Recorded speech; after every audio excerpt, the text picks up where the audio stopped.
How's it going, guys? This is Trey Bell, and this is Arcane Frequencies. And tonight, it's not, it's a special night. I'm a little lit. But anyway, yeah, so I got my friend Jeffrey. I've known this dude since we were like 11, 12, something. Like, we grew up in the same hometown, so I'll let him introduce himself. How's it going? I don't know. Yeah, we're probably might. Alright. How's it going?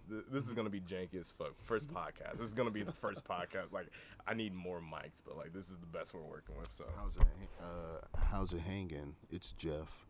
You can just call me Jeff Brumfield Jr.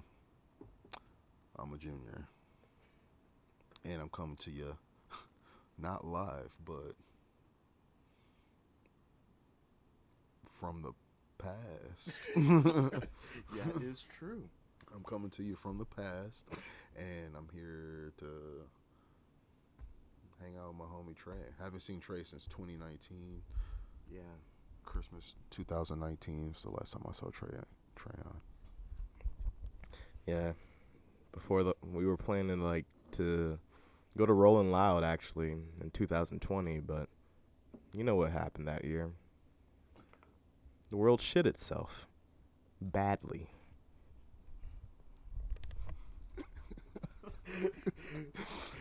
Shit itself real bad. Didn't even attempt to wipe. Globe got skid marks and shit.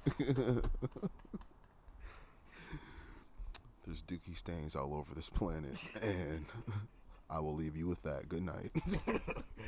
All right, tonight, we're just gonna be chilling. I don't know. We don't really have subject matters. Jeffrey, he's a comedian. He's based in Chicago, and Illinois. hey, That's Illinois. yep, based in Illinois.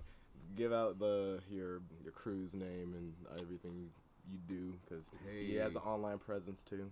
Find me on Instagram at SenseiHefe26. That's Sensei Hefe 26. Put it right there. All right. Okay. All right. Also, follow the Chicago Refresh, and follow Dead Grass Comedy, and follow Tight Ship Comedy, all on Instagram. Look those up respectively.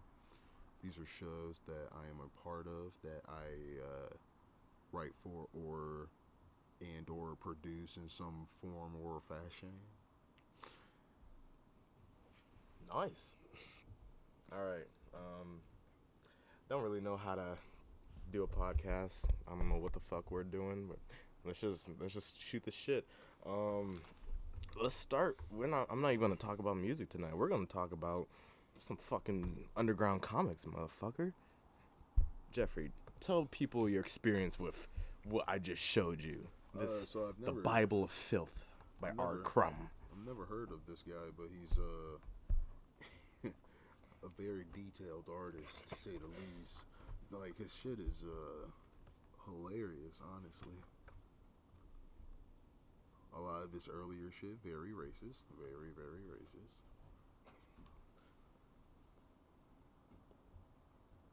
But, like, sorry, I'm not even talking right now. I'm just sitting here looking at these pictures. Dude, like, okay. Okay, I'll be honest. So this is the Joe Blow comic. This is one of his most controversial comics, because, like, he literally was just like, I want to put a middle finger to, like, these corporations that's trying to, like, turn me out to this mainstream artist, and he just made a fucking incest comic. Oh, no. Flip through all the pages. We've learned from you, too. Now we know what to do. Oh, no. Oh, no. Like, this even kind of disturbs me. I'm like, what the fuck? To build a better world. Yes, youth holds the promise of the future. That's something. Excuse me. Dude, yeah, these are so, like, fucking out there that...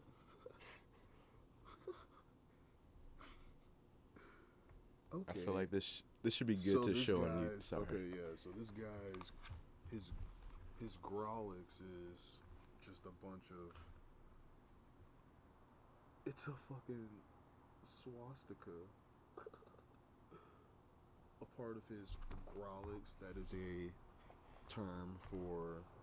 Wait, what is grolix? That's like anytime they use Like symbols instead of an expletive. Gotcha. I don't know why I even know that, but word of the night.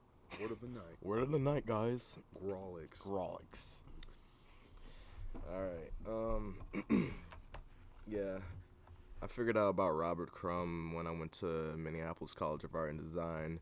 My comics teacher at the time, Barb, she actually gave me this underground comics book, which was like this catalog of different underground comic artists, and I had no idea that underground comics even existed. I just was like, I always thought it was like Marvel or some shit, or DC.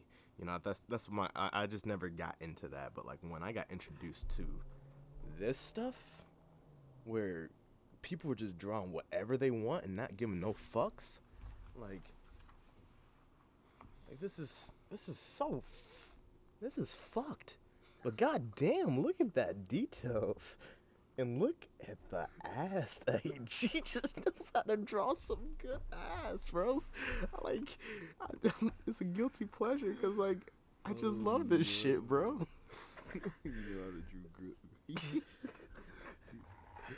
Oh man, but yeah. I mean, there's a lot of controversy with this dude, but you have to admit that some of his art skills are fucking crazy, just insane. I mean, I don't know. Honestly, I don't even care about what the dialogue is. The dialogue is actually stupid. Even himself says that honestly, I'm not even that good of a writer. It's more about the visuals and it's some beautiful ass visuals, I have to say. You know what I'm saying? Oh, Jesus Christ, bro.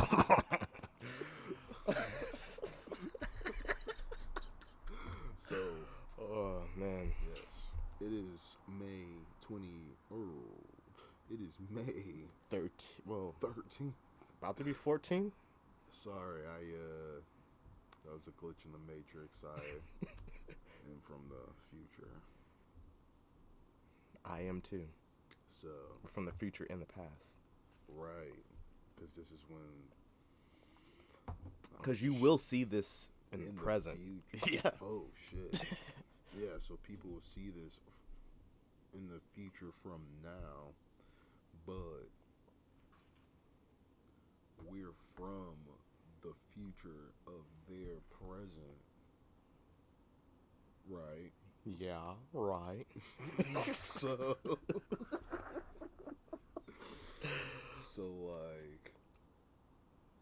we're just from not this time, man. That's all I gotta say, really. Shit. All right, we need a subject. All Music right. time.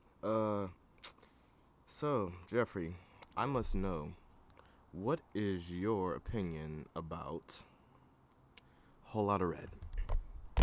So I liked Whole Lotta Red, but it'd be a lie if I said I liked it in its entirety. It's a long project, first of all. 20 songs is too long for a project these days.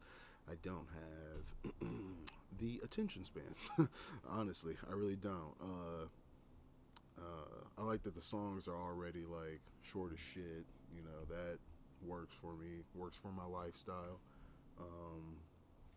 But there were really only 7, 8 songs. Actually, let me see. Let me refer to my Galaxy Z Flip. The fucking fact that it's like a touch screen phone that flips. It's like bringing the old school with the new school, bro. Old school with the new school. Shit, bro? How do they come up with this shit? A lot of practice. So the only ones I ended up liking were Sky, Place, On That Time, New Tank, Jump Out the House, Go to the Moon featuring Kanye East. East. and Rockstar Made. Rockstar Made. Rockstar Made. Precisely. And it was actually very spot on. Not gonna lie. I have listened to a whole lot of Red about 20 times at work, in my room, just like, okay, so this is my experience with Whole Lotta Red. I fucking love the album. It is my favorite fucking Playboi Carti album, and I don't give a fuck what anybody thinks, but it goes Whole Lotta Red, self-titled, and then Die Lit. Don't get me wrong, I love Die Lit, but I feel like it's actually not living up to the punk aesthetic that the album cover is displaying, and other than the song R.I.P., it sounds just more like a trippy album. Like, it's a vibe. But Whole Lotta Red, this is what the fuck punk is. Like, even if it's not full authentic punk, but like for a mainstream rapper of his stature to actually legitimately incorporate some legitimate punk elements. And the thing is, in people, you can look this up, people have realized like Playboi Carti has actually been putting a punk aesthetic all throughout his music, even before it's self-titled. So like, for me, I love hardcore shit. I love Death Grips, and that's going to be the next review that I'm going to do. I'm going to put this out, and then a Death Grips review, we're going to go fucking in. It goes. But either way, all I'm saying, Whole Lotta Red has personality. It has personality. It is, for me at least, me seeing Carti for, like, how he actually is, or how he wants to actually exude himself. It seems like he's having fun this time. I mean, he still just gets leaned out. I got lean good. I got mango. I got cocaine. Ew, you just sounded more like that dude who does those like creepy ass SpongeBob songs. Wait, what? Tiptoe through the window. That's who the fuck you just sound. Wait, who is this? His name is like Tiny Tim or some shit. Tiny Tim. And he did like there's this song on SpongeBob that he did, but it's creepy as fuck out of context. And he also has this other song, Tiptoe Through the Meadows, he did on some live show in the 60s, and it's just weird. He's just like, I gotta show you. Okay.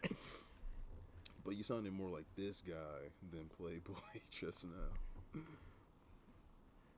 It's like baby voice to Tiny Infinity. Tim. Yeah, just like all falsetto Jones. Taking him out to load. Oh, Tiptoe Through the Tulips is the name of the record. He low-key looked like Ghostman before he got his tattoos. Oh my Shots goodness. fired, Ghostman. No, okay. No, I love Ghostman. I'm just saying he just looks like Ghostman slightly. Like when he had brunette hair. Shout out to Ghostman. He's one of my favorite artists too. Have you listened to Ghostman? Yes. In short, yes. I do fuck with Ghostman. Because he has that whole aesthetic like Suicide Boys and like Ramirez. Yeah. Puya. It's Puya, right? Puya. Yeah, those guys. That southern sound. And he has those videos with like the animated It's things, like based, and they're like dancing. yeah, it's around. like based off of the like just old Disney type of like animations, but like some dude actually started like recreating them, like just like editing them, and then just became like low key like the official like creator of like Ghostman content. I mean, I'm not entirely sure if it's fully him, but like Ghostman definitely fucked with like a lot of like that shit and like put it into the aesthetics of his music officially, where it's like all of his like characters have this like old Disney type of personality. Damn, so cool. But yeah, in short, I like him. I like him a lot. I like him too. I met him about 2 times. Wait, what? Yeah, I met him. Where? In Minneapolis? Yep. What the fuck? Actually, I will insert the pictures right there of when I met him. And yeah, actually, this is a good story. So, me and my friend. So it was me, my friend Braden, me, my friend Brandon, Blixa, John Thomas, and yeah, I think that's all. Yeah, so it was about like 4 of us, and this is like when Ghostmane. Well, it was Ghostmane, Puya, and Fat Nick. Ghostmane actually like joined them for because he wasn't as big as them at the time period, so he was kind of like one of the other like the special guests. But that's like what was dope about that time period with the whole SoundCloud wave. Like whenever like they fuck with other people in the underground or SoundCloud, like they just brought other people on and like put them out there and like so they can get their like tokens too. I was like, dude, that is dope as fuck. That's what I miss about that time period. So like, so Puya had like his clout and he wanted to like help shine Ghostmane, and so I literally got to meet Ghostmane like at the pure prime of like before he got to where he's at, and the way that I got to meet them. So the night before I was gonna go to the show, I did this drawing of all 3 of them, kind of like in this weird psychedelic like rainbowy type of painting, and I actually there was a VIP line to see them and meet them before the show, and at the line I was like, damn, I really want to be able to give this to them. I don't even care if I see them, I just want to give this to them. And I actually asked the dude at like the door if like he can give this to like Puya and them, and I was like, excuse me. So I asked if damn, like, what do you say to your bird, bro? Not sorry. But either either like that tastes funny. I'm kidding. All right, I'm done. Tastes real funny. But either way, yeah. So I just end up giving the picture to the dude, and he gave it to them, and the dude came back out saying like, "Hey, he wants to meet you guys." I was like, "Oh shit!" And like, so we just got in line for free to meet them, and like I met like the first dude's hand I shake actually was Ghostmane, because like he was just closer, and it was so weird just like seeing Ghostmane like just all of them in front of me. I was like, dude, I've seen you, like been watching you guys for years on YouTube on like a fucking screen, and like you're like fucking right there, like what the fuck. and they're just like like I just dapped them up, like low-key Fat Nick like looked like he was just like out, like he was just like, I think he definitely was zanned out. He looked like he didn't really want to like say hi to anybody. Like, no, shouts out to Fat Nick. I fuck with Fat Nick overall. Like he's a really cool dude, but like he looked like he I could definitely tell he like at the time period. This is like early 2017, so before poppin' Zans like were realized to be like yeah. But overall, yeah, like it was so dope. Took a picture with them, and that was a fucking crazy ass show. The fact that I was able to get to meet them just because I just was able to show artwork, like, dude, thank you guys. You guys like rock it. Like, you guys inspired the fuck out of me. And man, yeah. And also, it was actually funny. Like, low-key, one of the reasons why I ever did psychedelics was because like Puya asked me like, yo, homie, you ever do psychedelics? like he was like, no. I was like, you should, because like your shit looks like you do a lot of fucking psychedelics. And like ever since Puya told me that, I was like, that's low-key kind of what gave me like the like, you know what, when it's available, I'll try it. Hell yeah. And like, yeah. Nice. Hear that, kids? Do psychedelics. Yes. Just be responsible.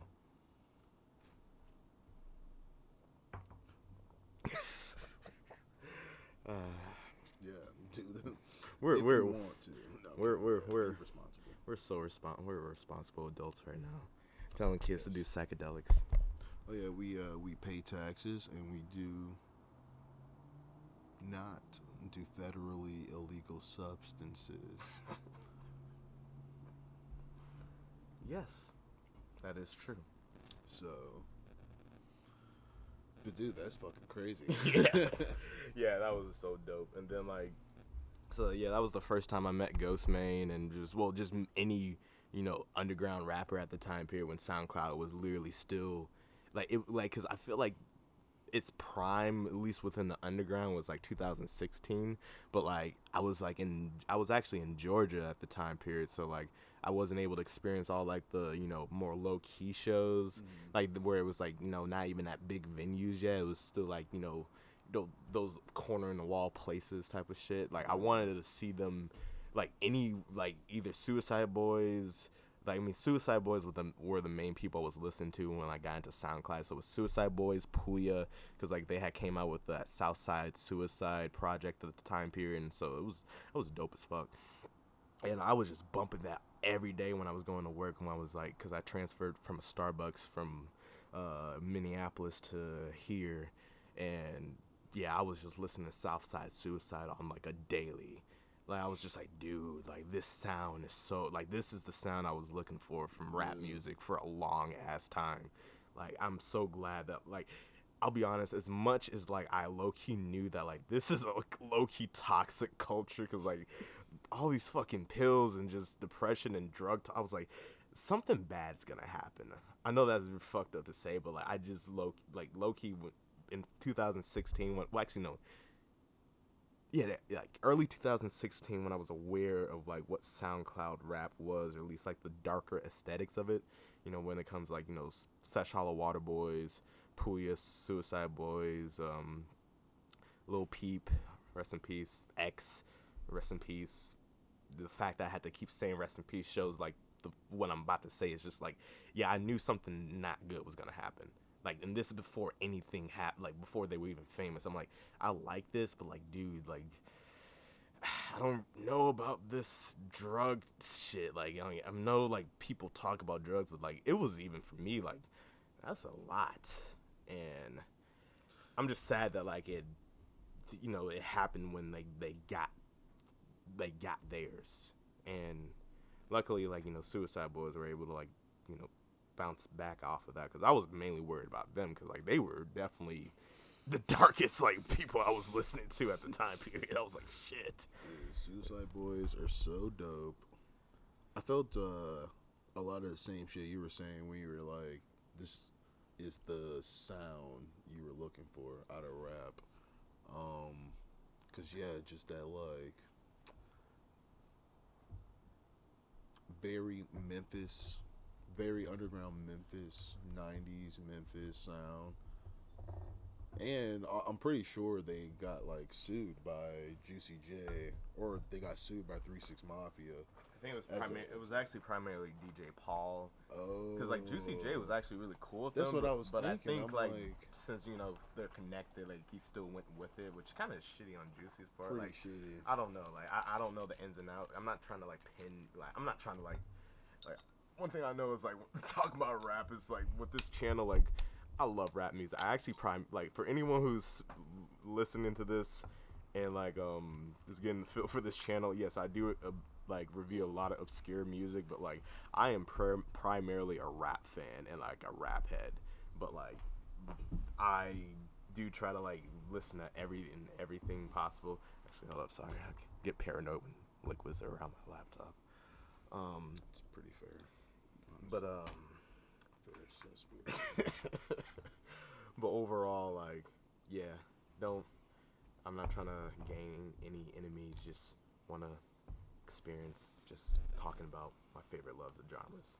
Yeah, man. Yeah, absolutely. Absolutely. Because outside of all that legal shit, they still made a lot of really great fucking records. Yeah. Like, and like I was saying, it's that sound, that gritty ass down south sound. I don't know, just the Memphis mixed with New Orleans. And they still like show respect to like the OGs of New Orleans rap in their music. Like they still shout out Like all these OGs, obviously Wayne, Birdman, Pimp C. Who else have they mentioned? What's his name? They've either sampled or done a record with Slim or Soulja Slim. Dude, if I really, really want it, then I'ma get it, cause you got it. Love that dude, but, well, R.I.P. to him. But,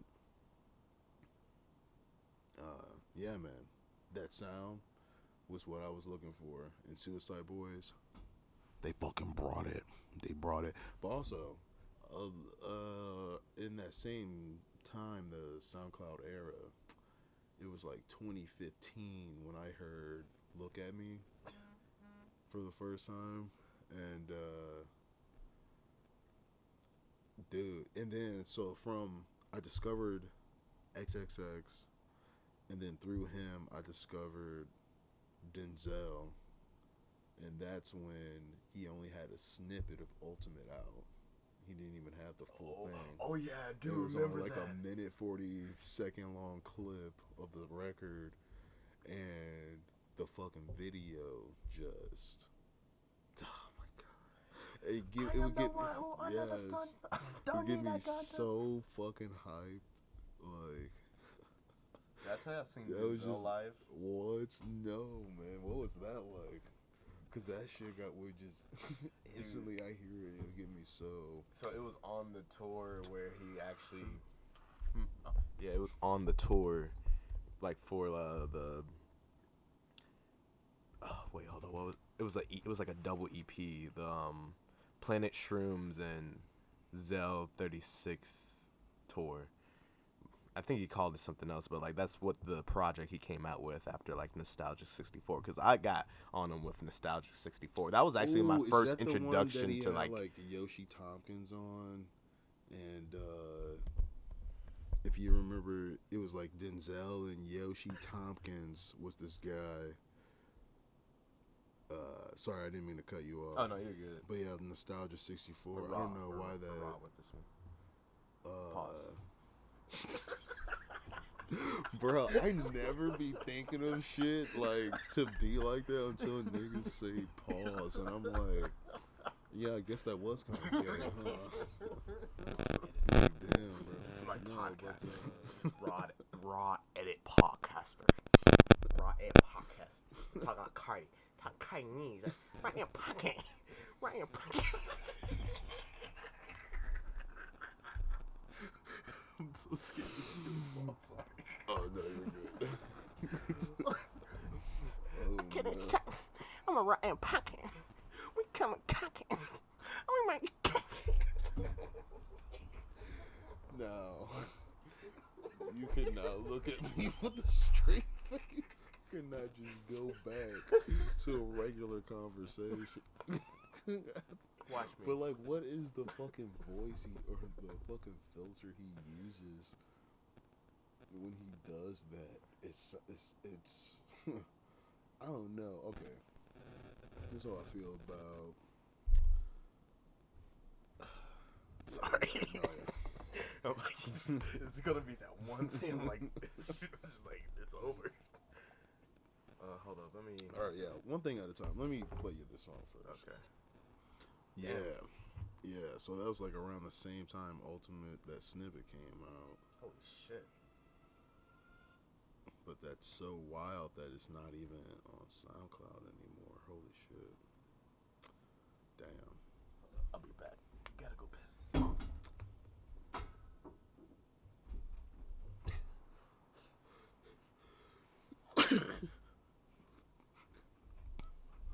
Okay. That was just about the wettest sneeze I've ever. Wait, what? That was just about the wettest sneeze I've ever had. It's just like in my shirt.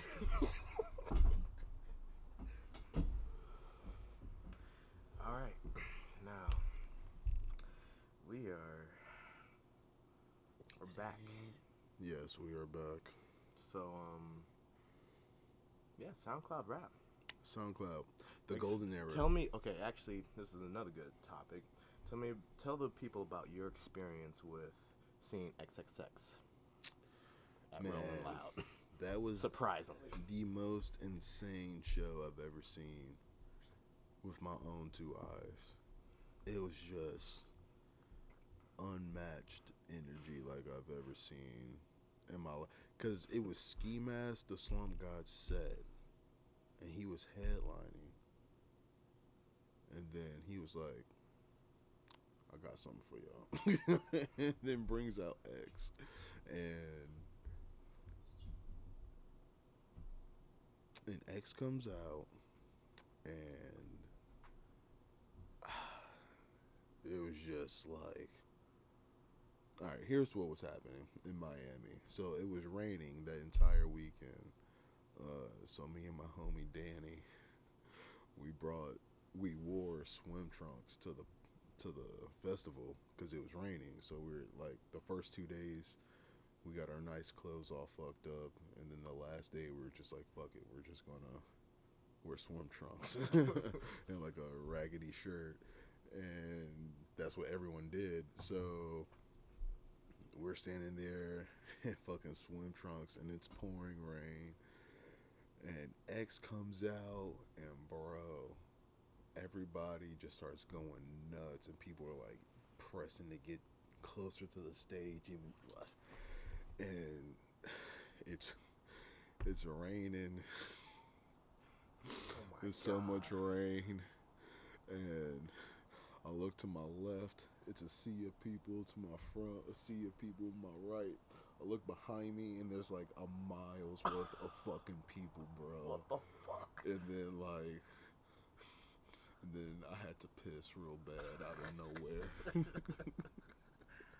And then I'm standing there, and I'm like, there's no way I can make it. He's on stage. Like, he just came out on stage, and I'm like, oh shit. I'm like, there's no way I can make it to the porta potties, which are all the way in this other section of the fucking festival. You told me this. And and I'm like, and I look at my homie, and I'm just like, yeah, great show, man. And he's like, yeah, this is intense. Whole time I'm just pissing myself.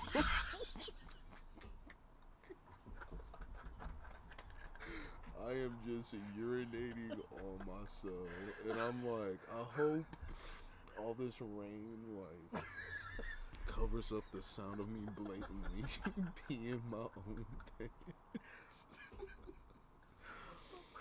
And I look at my homie, and I was like, bro, I just peed on myself. And I'm like, there's no way I was gonna make it to the bathroom. And he was like, bro, me too.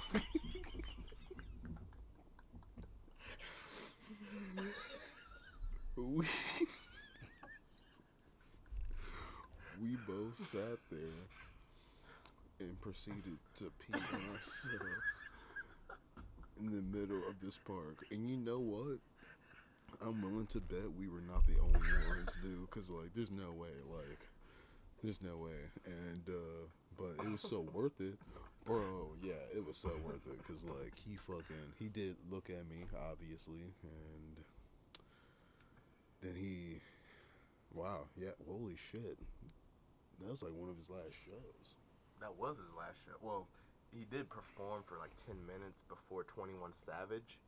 And I remember I asked you if you saw that, because when it was nighttime, he just did a 10-minute performance, and it's on YouTube. I don't know if you've seen it, but like, there is the show where he's on Ski Mask thing, but his last absolute performance was like literally that night, before 21 Savage, and he was only allowed to perform for 10 minutes. And it's kind of sad and weird, because it's even like the way that it was filmed, because like, it was like good HD quality. I'm gonna definitely have like a picture of it, like just to represent, like, you know, the mode of what we're talking about in this podcast, because like, you know, I always like having pictures just to like show, like, engage like people knowing like what specific things like we're talking about, because like, you know, there's a lot of venting and ranting, but like overall, to keep things cohesive, like, yeah, that was his last performance. That And is it looked insane. like it was. It even had the vibe like it was his last performance too. It was weird. It was weird. Like when you watch it, it's just like I mean, even the fact that it was raining, like, cause like his last song that he performed was "Look at Me," and it was like raining hard, and he said like, and dude, there's this like girl, like this white girl with pigtails. Then Who I got think I brought must off. have been. I had to have been. I don't remember honestly. If his last performance was looking. I'm sorry. Pigtail girls. Yeah, it was like, so like, it's like this girl is probably like one of the most luckiest people ever because like she got to be next to X for his last song that he will ever perform, and it was just "Look at Me," and it was like honestly like I'll be able, like later I'll like when we get done with this probably keep this at like maybe an hour 30. I don't know, like we'll know when to end, but yeah, it's just like the whole, and he's with Ski too, because Ski actually was with him, like usual, and yeah, it's just it was like everything was just like even though that was just like no one would know that he would die a month later, but like the way that it was like his last like goodbye, and it's just like everything about X's death is just like very. I'm not even trying to be a conspiracy theorist. It's just more like the vibe of his death was just particular because like everybody, even I talked to people on this day about X's death, and everyone was able to say like if they liked X in that culture, they were like they all knew that like something was off about that day before they figured it out. Like they just was like, yeah, something was weird about that day. I didn't know what it was. For me, I was like, I just felt off, or like it was just like I was just in a very weird limbo state for some reason. And then when I actually got the word that X got killed, I got two text messages at the same time saying X got killed, and they came exactly at the same time. Holy shit. And I had just took like a few caps of shrooms, and I was just, and this is what like I was Holy experiencing. shit. I was like, what the fuck? That's so heavy, dude. Cause man, dude, yeah, that guy was like, he was an unreal artist, man. He, I was like, holy fuck, this is such a great rapper. And then he was like, no, but I just want to make music, not just specifically rap. And then so he tapped into so many different like subgenres and like fusions and shit that it was unique. It was really unique. Uh, yeah. To get those texts at the same time though, that's like eerie. I haven't. There's not a lot of people I've told that to. Really, holy fuck. Like, I mean, of course, like I will only tell that to people who care about that culture, like X. But like for the most part, like that's how weird that day was. Like when we figured out that on June 18th, about to come like almost probably like literally a month from now will be June 18th. Like well, in a few days, but still, it's just like there was something about that day that just like from the beginning before I like realized X was dead, like I was just staying in my apartment like alone, just like my girlfriend was at work. I was just in my apartment just chilling. I was like watching like Death Grips videos because I was waiting for their Year of the Snitch album to come out, and yeah, there was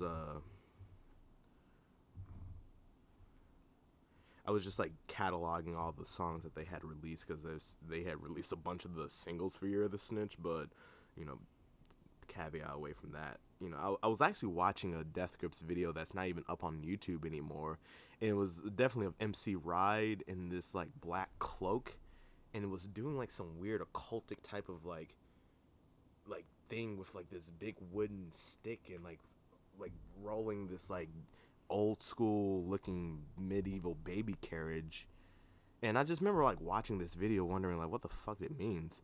And like again, like I'm still in like a limbo state, like not a limbo state. It's just like it was just a day that I just didn't really want to do anything. I just was laying on my futon, and it was just like I was just like kind of in a zone. But it was a very particular zone because like it's like a zone where I start like obsessing over like one particular thing and on YouTube or on the internet, and just keep indulging into it. But not knowing that I'm not really gonna get anything overtly out of it. It's just like I'm just like in this weird comforting state. And like, of course, even at that time period when I was like living in Minneapolis, I still was like very unsure of like what I was doing in life.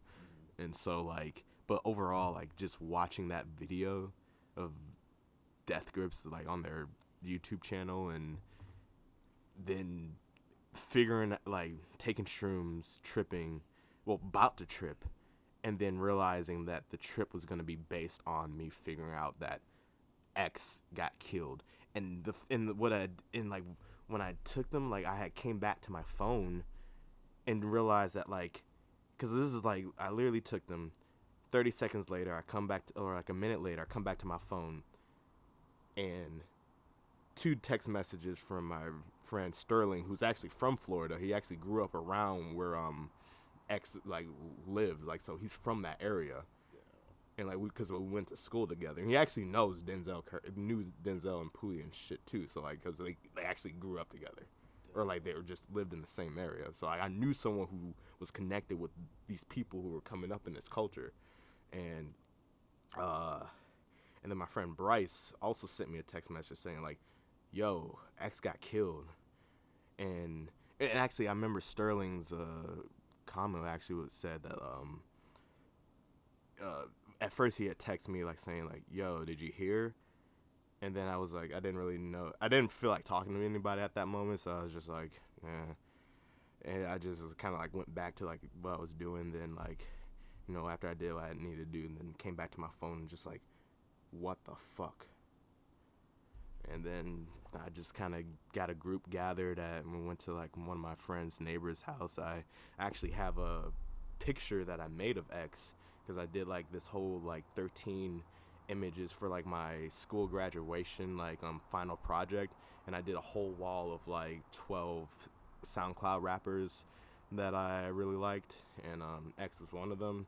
It was definitely the most unique one, and you know, I just took that, brought it to their house, and like, you know, we all just gathered around, just talked about X, and you know, just who he was. And yeah, it was weird. I would definitely say I've never experienced like a artist death like that, where it's like their death like has such an intense impact to the point where like I needed to find friends to gather with to do this. Like sadly a lot of rappers are fucking dying, but like something about X was special.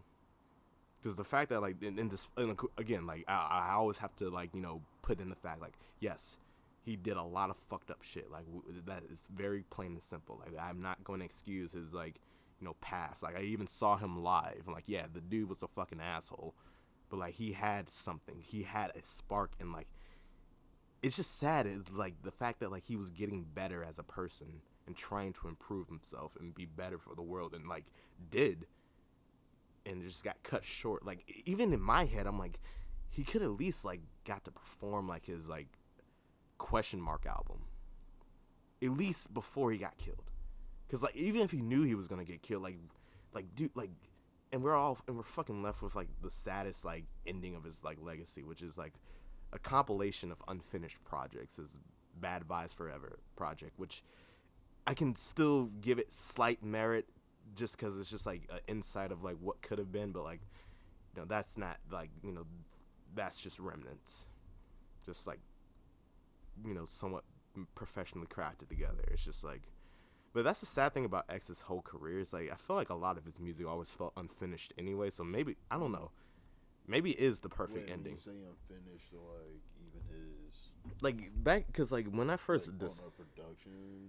Yeah, like production, just like how long his songs were, and like it felt like, because he made a lot of songs in the form of snippets, like in the earlier SoundCloud age, and I remember like when I first like discovered him. That's like why I kind of didn't listen to him at first, because I felt like all his stuff was just disorganized on his SoundCloud, because it's just a bunch of random singles and like songs that don't sound like they're fully finished. And like even when I say like, you know, with Bad Vibes Forever, like yeah, that sounded like an unfinished project, but honestly all his music kind of didn't sound like it was unfinished, but in a sense where it kind of represented who he was as a person. He was a broken person trying to put himself together. And like that's like, because if you look at a lot of reviewers, whether Sean C, of course, the Needle Drop, who never really gave him a good review, of course, but like still it's just like a lot of people can have their things to say about X that are positive, but like when it comes to like the technical aspect of his music, like yeah, it really was very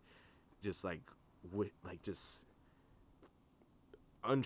like it was broken. It was really broken music, but it had feeling, and I think it just spoke to a very particular generation, and that is like the generation that's younger. Like, because I'll be honest, like even like I was like 23 when I saw X. He was like 19 at the time period, so like obviously like X definitely was speaking to a different generation. Like for me, what I got from seeing X is what I should have got from seeing like Odd Future, but I just was not around any like a musical lifestyle where I could like go to venues all the time. Like I know we had the Castle in Bloomington Normal, but I wasn't aware of that shit. I just knew like the Cellular Center and just like big concerts. Like I didn't know about like venues. I didn't know about like middle ground venues like First Avenue like in Minneapolis, and like understanding like a music culture has like all these different sectors depending on what area you're in. And like being in Minneapolis, like it exposed me to that, and like that's how I experienced X, and that's how I experienced a lot of other artists I've been listening to since like we were teenagers, bro. Like since we were kids. Like I saw Kid Cudi in Minneapolis, or like like somewhere in Minnesota. I saw fucking MGMT. I saw I already said Kid Cudi, but like I've seen all these artists, and I'm like, dude, like it's like I finally got to like catch up to like what I wanted to do when I was in our hometown that was just so isolated around cornfields. And then like I go to this town, the city, where I can experience everything that I want and new things and new beginnings. And like that's what I felt like the SoundCloud era was for me. It was like, it was what I wanted to always experience when it came to like that aggressive, like, just rebellious like type of mentality like that I always wanted to hear in rap music. And as sad as it is, knowing that like it was very toxic and like a lot of people lost their lives and still are losing their lives, like rest in peace to fucking Juice WRLD and Six Dogs when it comes to like the emo side of it. But like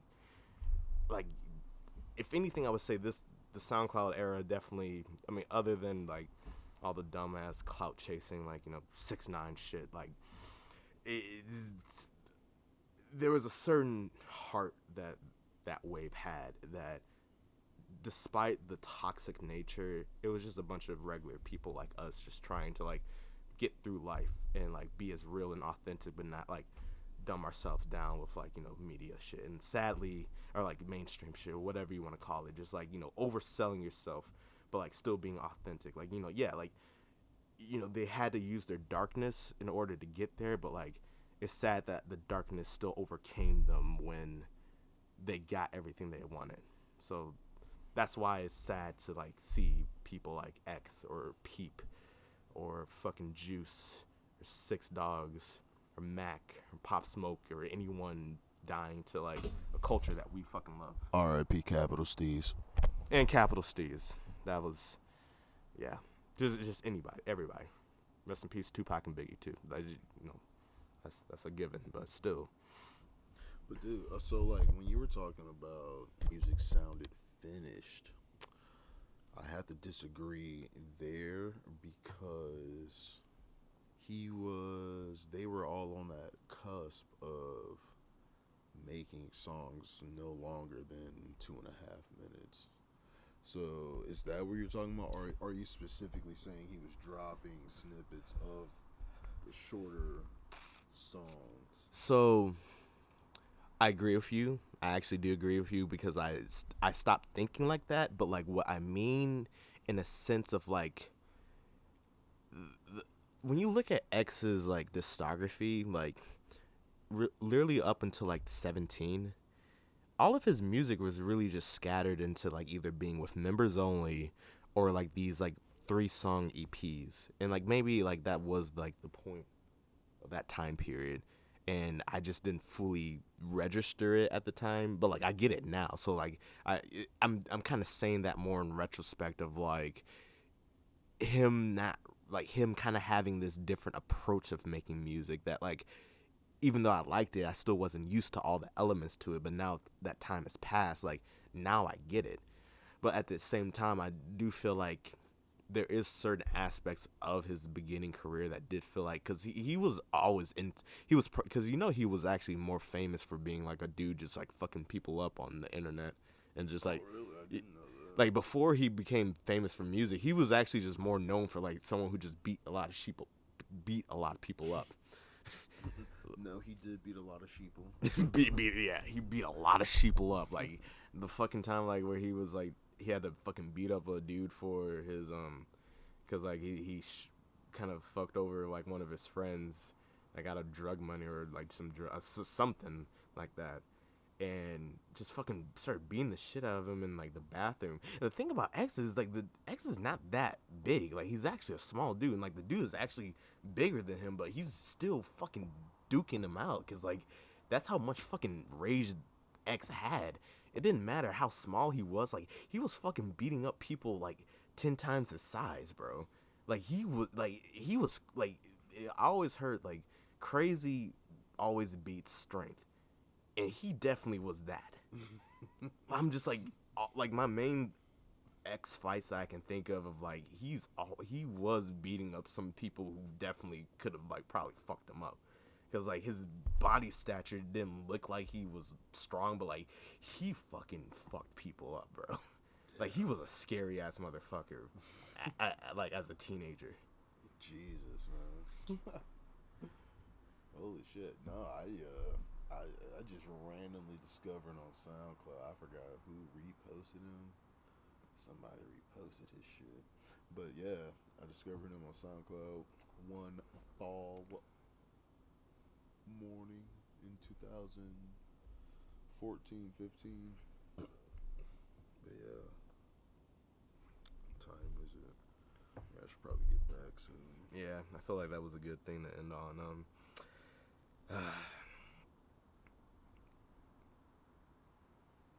Want me to get you an man. Uber?